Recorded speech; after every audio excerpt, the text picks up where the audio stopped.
When you finished playing, did people treat you differently when you weren't a player? Like, did you notice a shift in how people saw you? The only thing that I could say would be, is old teammates.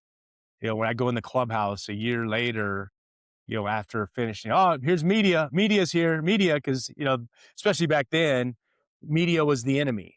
And so you've now gone to work for the enemy in their minds and kind of half jokingly, half serious back then. Now it's just a norm. Everybody goes into it. It's not seen that way.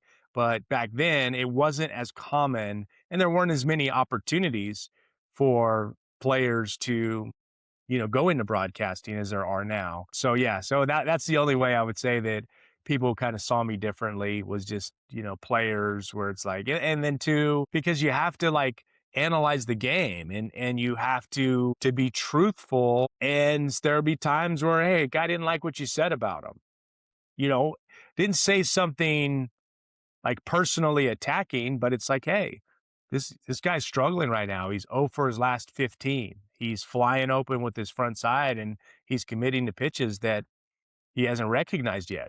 That's the truth. That's the honesty. But, the player hears that, or he has a buddy who's half drunk back at home who's watching the game who calls him and says, oh man, Chris Singleton's saying stuff about, he's talking, schmack about you, man, and this, that, and another.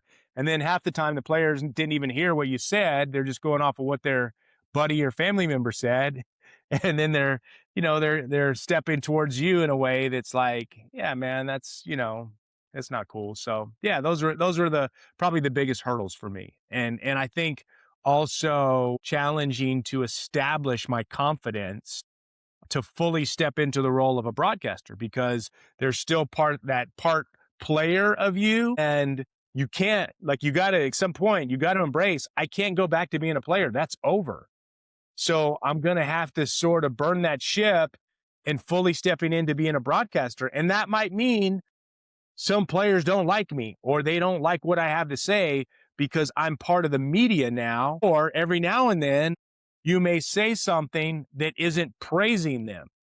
I was never a person that said bad things or negative things, but sometimes the egos in players, they want you to say good things about them all the time. And that's just not possible. Yeah.